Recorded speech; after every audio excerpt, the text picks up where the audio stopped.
1915, dressed in his volunteer uniform, and he proceeded to give the most famous speech in Irish history.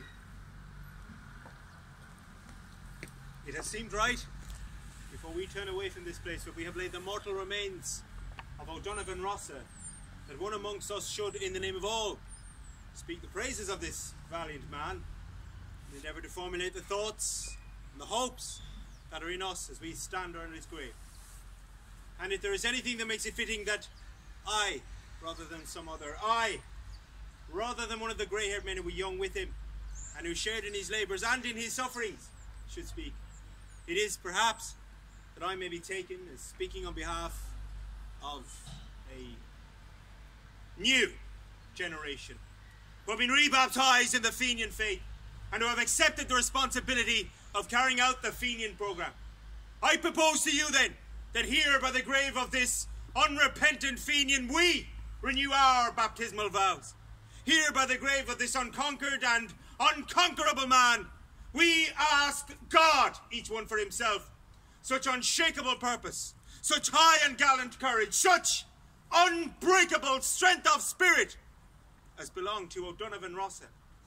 Deliberately here we avow ourselves, as he avowed himself in the dock, Irishmen of one allegiance only. We of the Irish Volunteers and you others who are associated with us in today's task and duty are bound together and must henceforth stand together in brotherly union for the achievement of the freedom of Ireland. And we know only one definition of that freedom. It is Tone's definition. It is Mitchell's definition. It is Rossa's definition. Let no one blaspheme the cause served by the dead generations of Ireland by giving it any other name and definition than their name and their definition. We stand at Rossa's grave today not in sadness, but rather in exaltation of spirit that it has been given to us, and we come thus into so close a communion with this brave and splendid Gael. Splendid and holy causes are served by men who are themselves splendid and holy. O'Donovan Rossa was splendid in the proud manhood of him, splendid in the heroic grace of him, splendid in the Gaelic strength and truth and clarity of him.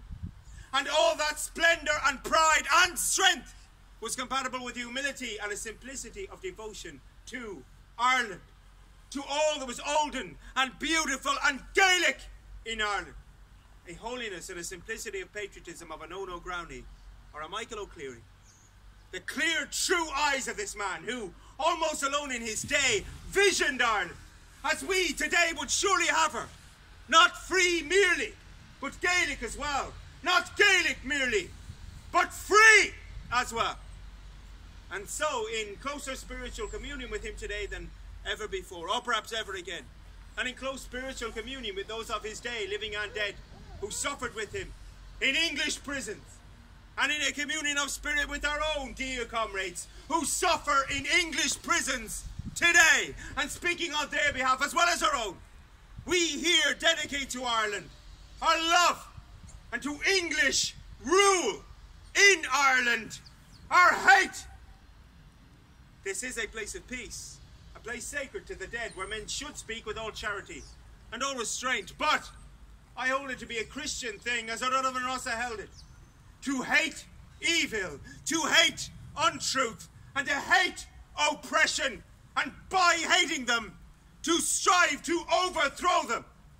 Our foes are wise and wary and strong, but wise, wary, and strong as they are, they cannot undo the miracles of God, who ripens in the hearts of young men the seed sown by the young men of former generations, just as the seed sown by the men of 65 and 67 are coming to their miraculous ripenings today.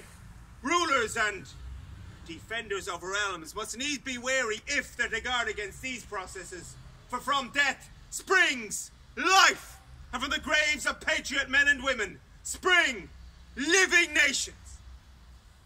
The defenders of this realm have worked well in secret and in the open. They think that they have pacified Ireland. They think that they have intimidated half of us and purchased the other half. They think that they have foreseen everything. Think that they have provided against everything. But the fools fools! The fools! They have left us, our Fenian dead. And while Ireland holds these graves, Ireland, unfree, shall never be at peace. Hear, hear.